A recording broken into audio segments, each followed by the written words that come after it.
Marayanal daw po mga manoy, mga manay. Si Dante Maravillas po, Bicolano vlogger, broadcaster, journalist from Albay. Umiinit ngayon po ang issue ng impeachment. Breaking news mga kababayan. Ito po ang breaking news. Senator Risa Ontiveros says that she will formally move during Monday's plenary session to commence the opening rites in the impeachment trial of Vice President Sara Duterte to fulfill the Senate's duty to the Constitution and the people. So let's not pretend an hour is too much to ask. Kung ibang panukala sa plenary, umaabot tayo ng hating gabi, sa tingin ko, kaya nating humanap ng oras para dito. Naggigibo mga kababayan ng dahilan si Chis Escudero, ang Senate President. Nagpa-press con din po ngayon si Chis Escudero. Ayan po yung press con ni Chis Escudero.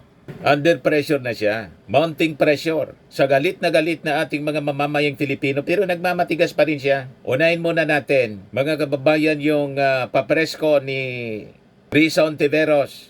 Ito po as published ng Philippine Star, press conference ni Senator Risa Ontiveros. Yan. House prosecutors ang nagpe-present ng articles of impeachment. Pero kung base lang sa Senate Rules of Impeachment, maaring simpleng opisyal dito o assigned person sa loob ng Senado ang magbasa ng mga ito sa amin bilang senator judges once convened na kami as impeachment trial court. Pero ma'am, confident kayo na kapag nag-motion, makakakuha kayo ng enough votes para suportahan ng mga senador? It shouldn't even require. Hindi na Sapat kailangan? no. Ayon sa mismong konstitusyon, hindi kailangan yung approval ng majority para lang simula ng aming tungkulin sa impeachment process. Pero kung kakailanganin pa ng isang motion, yan ang aming gagawin ni Senator Coco. So pag nag-motion kayo, no more debates, no more nabutuhan, dapat tuloy na agad yung... Ideally, sasabihin lang ni Senate President na inaaprubahan niya yung aming motion. Kasi even that, hindi na sana kakailanganin kung lamang sinunod namin ang konstitusyon na upon receipt of the articles of impeachment transmitted by the House, forthwith, ituloy na namin ngayong linggo ang Senate impeachment trial. Bakit ngayon po, bakit hindi po yung June 2 nung pagka-resume nyo, in-erase nyo na po agad yung issue na to? Na dapat Dahil batay sa konstitusyon at batay sa naging practice kahit nung nakaraang mga impeachment trials, hindi na kinailangan ng kumbaga lesser mortal tulad ng isang motion sa floor para lang gawin ang pinakamataas na utos at obligasyon na sa konstitusyon. But since we are here now, Mabuhay si Risa. kumbaga, days na lamang, down to the wire tayo. Sige, kahit yung extraordinary motion ng pagmo-motion pa sa floor, gagawin namin. Kahit ideally, kung ginagawa lang ng Senado ang aming talagang tungkulin, ayon sa konstitusyon, dapat sana hindi na kailangan ito. But what prompted you po na gawin to mamaya? Dahil huling 3 araw na po natin sa 19th Congress, kailangan, kung hindi man nung February 5, kung hindi man nung June 2, ngayong June 9 onwards to 11, mula na po namin ang impeachment trial. Ilang beses sinasabi ni SP Cheese na very powerful ang plenary. So parang laging decision ng plenary ang masusunod. Very powerful ang plenary sa aming legislative functions. Most powerful, above all, above the Senate, above the House, above the Supreme Court, even above the President, most powerful ay ang konstitusyon. Correct. At sinasabi sa konstitusyon, hiwalay ang aming legislative functions kung saan most powerful kami bilang Senado sa non-legislative functions. Magkahiwalay yung dalawang iyon. At sa Mas magaling pa si Risa Ontiveros, mga kababayan. Dapat ito yung Senate President. Mas magaling pa magintindi ng saligang batas, mga kababayan, itong si Risa Ontiveros kaysa kay kabayang Chis Escudero. legislative function ng impeachment trial, wala nang ibang kailangan magsalita kundi ang konstitusyon mismo kung amin lamang pakinggan at sundin. Correct. Si SP Cheese po kasi, he's under the belief na kahit may mag-motion, kailangan pa rin pagbotohan ng plenary. If it comes to that, since he is the presiding officer, do you think you will have the support po ng majority of the senators if it comes to a vote? Unang-una na, sa plenary ng session bilang Senado, pwedeng ang presiding officer mismo, ang Senate President o ang presiding officer, ang mag-approve or reject ng isang motion. Hindi kailangan kaagad ipasa sa amin para pagbotohan ang bawat motion, kahit simpleng motion. Ganon din, pag dito sa usapin ng impeachment trial, we will still be a Senate, magmo-motion kami. The Senate President has all the power and I would say the obligation na to rule favorably sa motion namin iyon. Kung kailangan pang umabot sa pagboto, kung ipasa pa niya sa amin sa plenary. Well, nakikita nyo naman po habang dumadaan ang mga araw, dumadami. Mismong mga kasama namin sa majority na nag-on the record na payag sila or sasang-ayon sila na simulan na namin ang impeachment trial.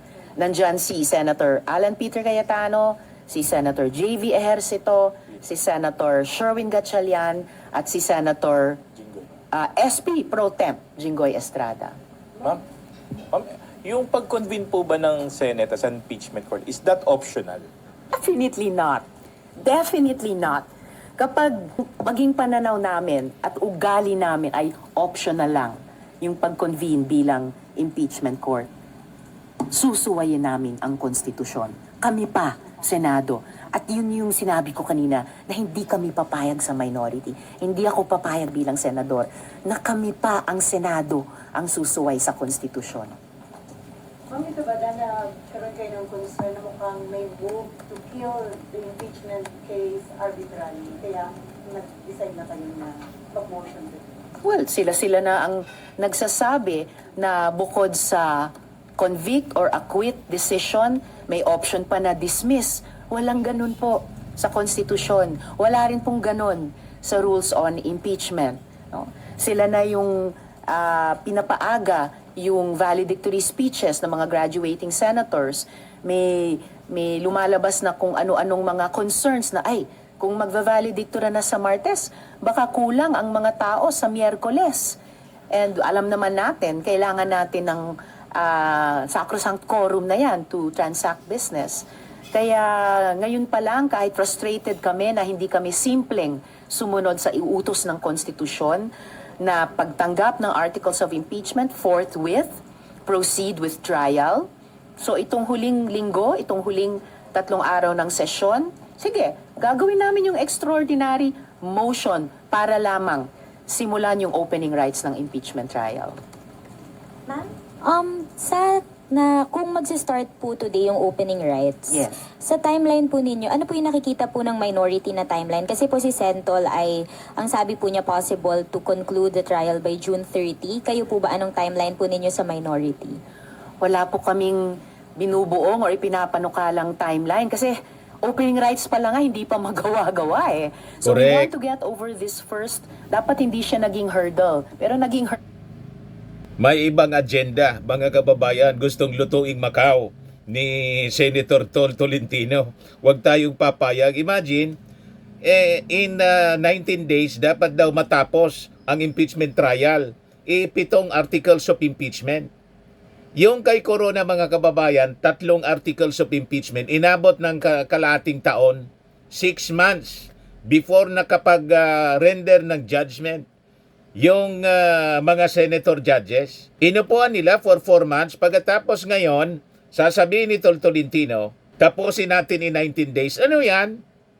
Di ba po? Huwag tayong papayag sa ganun.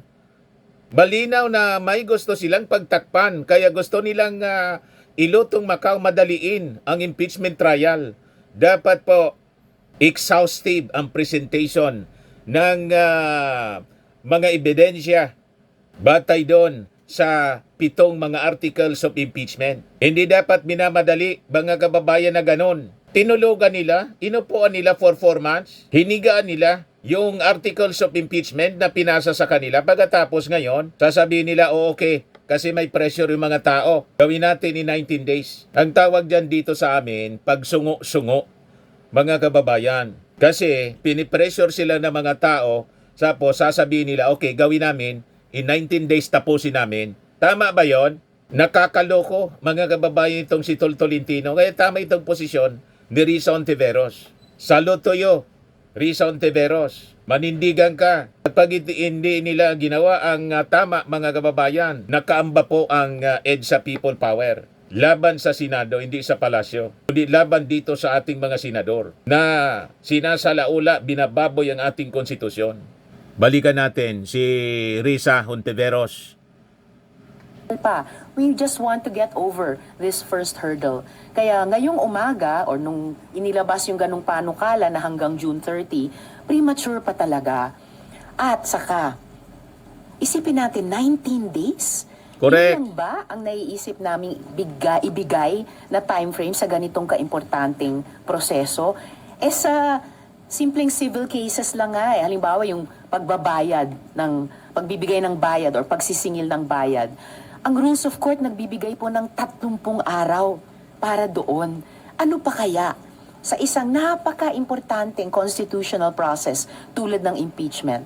And remember, hindi lang po Napakalinaw ang intensyon ni Tolentino at grupong i-dismiss. Mga senador na gustong i-dismiss yung kaso na impeachment, isabotay po, nakadesign talagang isabotay nila. Hindi tayo papayag, mga kababayan. Tama itong posisyon. Gusto ni, tama yung analysis natin. Nagsusungo-sungo si Tolentino. Gusto niyang i-rush para hindi makapag-present ng maayos yung ating mga prosecutors. Gusto niyang ilutong Macau ang impeachment trial. Para Para i-acquit lang si Sara Duterte at hindi mapanagot. Ang unang gustong mangyari nila, i-impacto dismissal. Ngayon naman, ituloy yung impeachment trial pero lutong Macau. Payag kayo sa ganon, mga kababayan?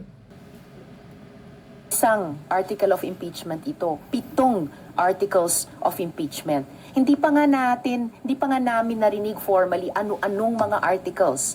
Hindi pa nga namin narinig ano-ano yung pinipresent nilang mga ebidensya, mga witnesses. Wala pa po kaming pagkakataon magtanong sa Correct. mga ito. Lutong paano Macau ang namin gustong mangyari masasabi nila? Ngayon pa lang na 19 days kaya na naming tapusin ang ganyang kaimportante at maaaring mabigat. Kasi meron lang kaming chance matimbang gaano kabigat ba, gaano katagal namin kailangang tanungin ito kapag narinig na namin. Hanggang ngayon, hindi pa napagbigyan yung prosesong iyon. Hindi po ito, wala pong express lane sa impeachment. Hindi rin siya online shopping na may express Correct. delivery.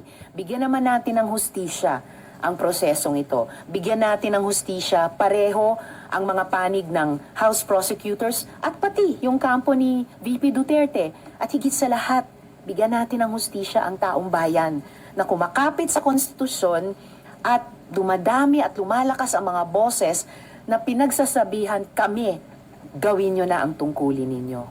Pero ma'am, tama po ba? At least for this week, today, opening rights, and then tomorrow and Wednesday, ano pong mangyayari? Basta pwedeng, once buksan namin yung impeachment trial, mag-constitute kami as impeachment court, doon namin pwedeng simulang pag-usapan yung timetable at gawin sa susunod na 2 araw ang mapag-usapan na para sa una at ikalawang araw pagkatapos mag-convene. At yung nalalabi pa, yung kakailanganin, kung ano man ang kakailanganin in fairness sa process, pwedeng ituloy ng 20th Congress. Ma'am, clarification lang. Bali mamaya, aasahan natin opening rights and then tatry nyo rin makapag-convene as impeachment court. Asahan nyo po na magmo-motion kami ni Senator Pimentel na gawin na namin ang opening rights, which would constitute convening ourselves as impeachment court. Panunumpa ng presiding officer, panunumpa naming senator judges, pagpresenta sa amin ng articles of impeachment.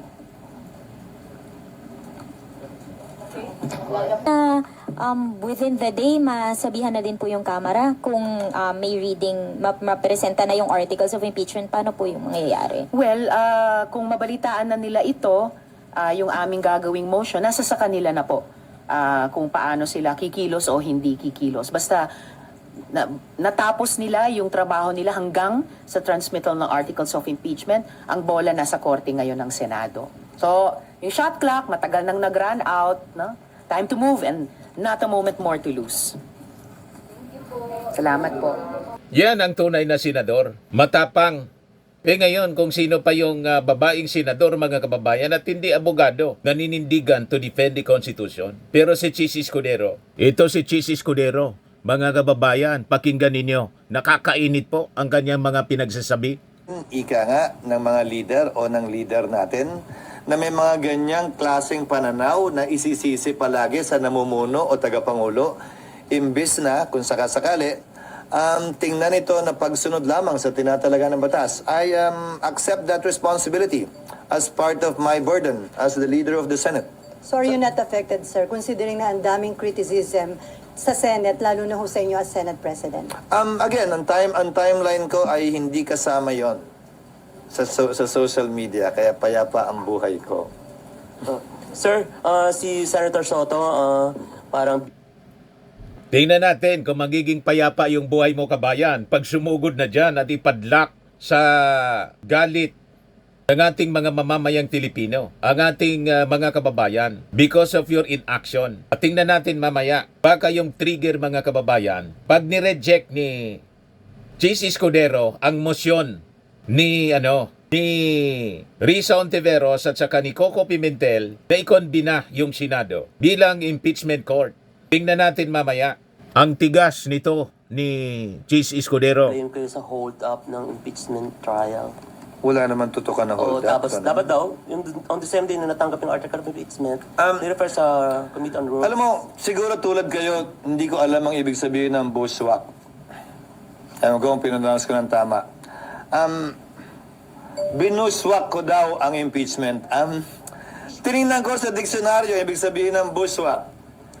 Attack by surprise from a hidden place. Inatake ko ba ang impeachment? Hindi. Sinunod ko ang batas. Sorpresa ba? Hindi.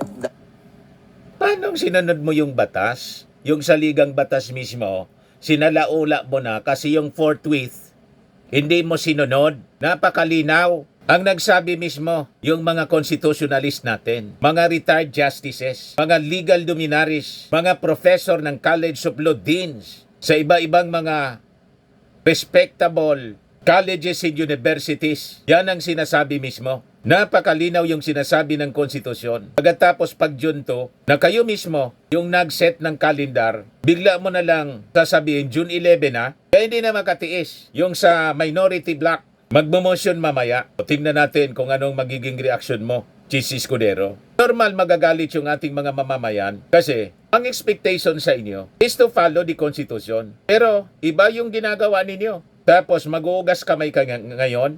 Anong klase kang senador, kabayan Chis Escudero? Lahat ng ginagawa ko, sinasabi ko muna bago ko gawin.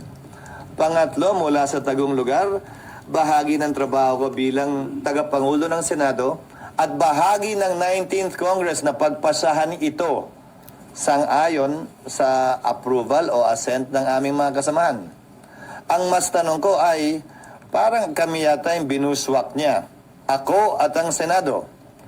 Tinira kami at kinampihan ang Kongreso imbis na ang institusyon na kinabilangan niya. Natural, kasi tama ang posisyon ng Congress kaysa sa posisyon ninyo. Tama ang pagka-intindi ng Congress forthwith. At yung Congress na tinuturo po ninyo, Chis Escudero, inupuan ng 2 months, yung impeachment case, mas malala kayo. 4 months ninyong inupuan. Tapos dinelay pa ninyo. Yung juntong calendar, ginawa ninyong June 11. Hindi na makatiis yung minority ngayon. Magmo-motion sila.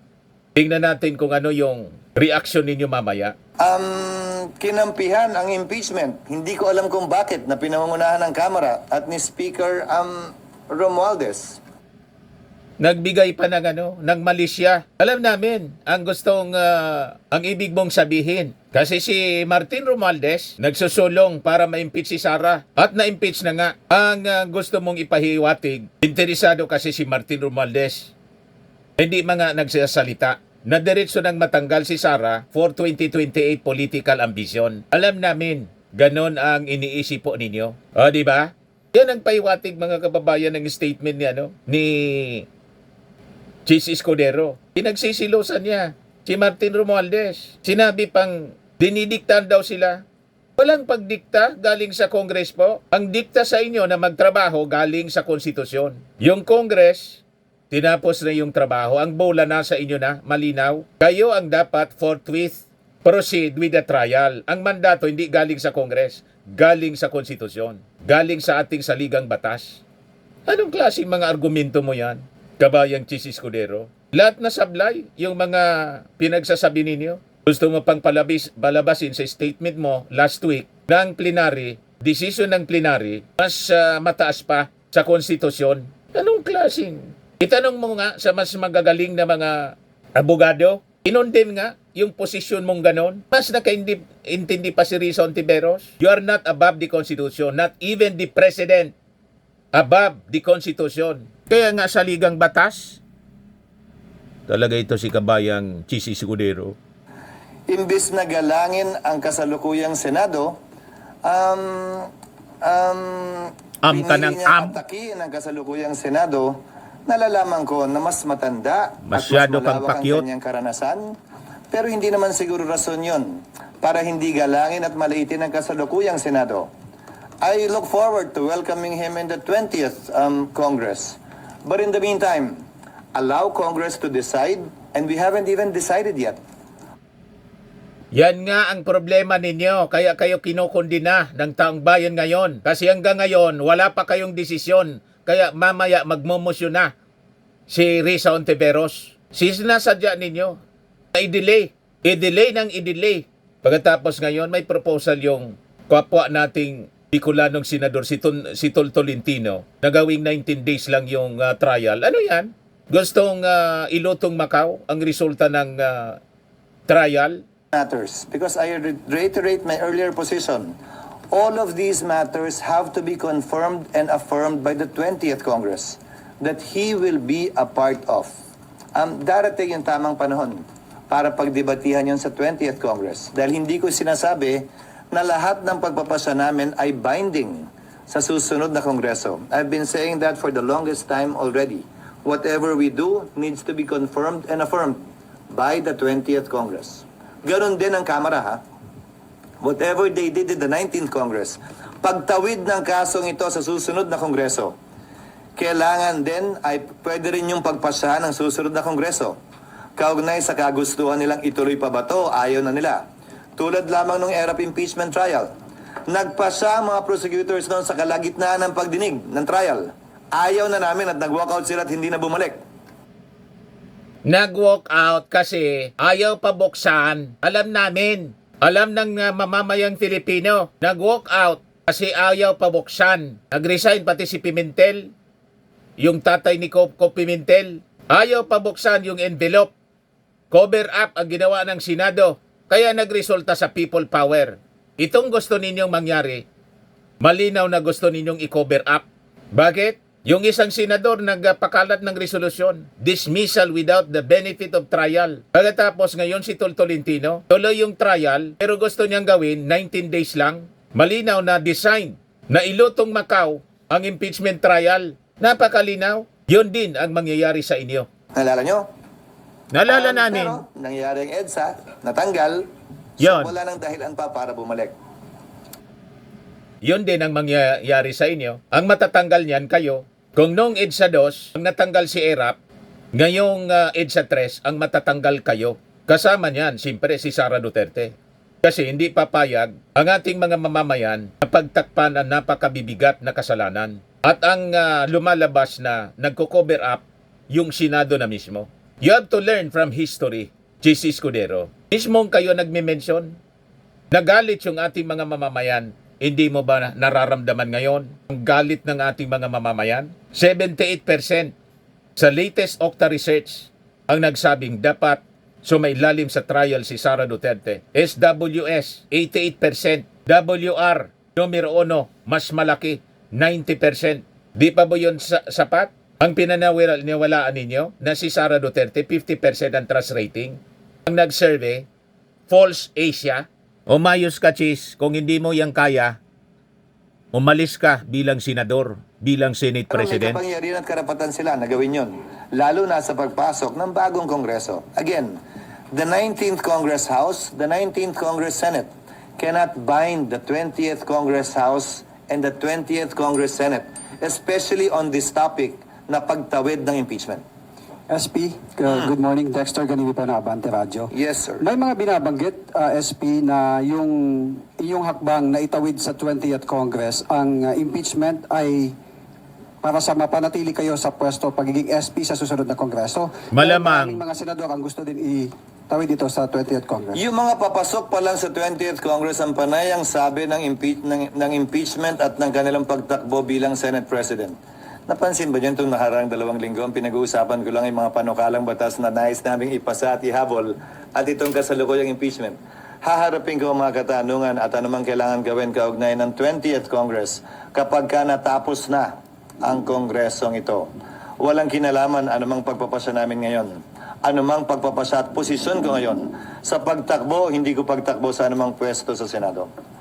Talking about 20th Congress, SP, mayroon daw gentleman's agreement between you and Senator Tito Repeated, Soto. sabi nino. From the sources from Ikaw naman, other mahirap sources. naman mag-sources. Sabi nino, dahil wala akong alam na ganyang uri ng kasunduan na usapan, hindi kami nagkakausap ni Senator Soto. Sir, Thank you, sir. O ngayon, si Congressman Gutierrez, mga kababayan, isa sa mga House Prosecutors, may statement na rin. Ayan po, pakinggan natin. Right now, the prosecutors have yet to meet since the release of that timeline. But personally, I don't think it would be possible on our part to just consolidate it into 2 articles. That would be a betrayal of the full articles of impeachment that we have filed. sapat na panahon po ba yung 2 linggo para sa paglagay ninyo para ipaliwanag kung ano yung nasa naman ng articles of impeachment? I think hindi po siya sapat. If we take a look, tama po yung nakikita kong timeline, parang 2 araw lang yung nabibigay for presentation of evidence. And if you were to divide it into 7 articles, that really will not be enough time. Mga gano'ng katagal kailangan to explain? We're not ready yet to say how much time we need, but definitely 2 days will not be enough. Malinaw na gusto nilang ilutong Macau. Nagsusungo-sungo ining si Tol Tolentino. Sige niya, idiretso natin, pero 2 weeks lang. Anong klaseng pag-iisip itong mga taong ito? Talagang dapat nang i-abolish itong Senado po. Tingnan ninyo ang gustong mangyari. Yan June 11, June 30, may judgment day na po. Constitution, convening as impeachment court. 2 days lang, submission of answer by the Vice President. Tapos, June 22, reply of prosecutors. June 23, morning, submission of trial briefs. Afternoon, opening statement. June 24 to 25, presentation ng evidence daw ng prosecution. 25 to 26, 2 days din, presentation ng evidence ng defense. June 27, morning, rebuttal by prosecution. Afternoon, rebuttal ng defense. June 28, oral arguments, 1 hour each for defense and prosecution. June 29, closed door meeting ng Senator Judges. Tapos Judgment Day, June 30. Isabi nga natin mga kababayan, yung impeachment trial kay Corona, Chief Justice Corona po, tatlong articles of impeachment, inabot po ng 6 months. Pagkatapos ito, 7 na articles of impeachment, 19 days lang ang gustong ibigay na oras na panahon ng mga senador na to. Isara na ang Senado.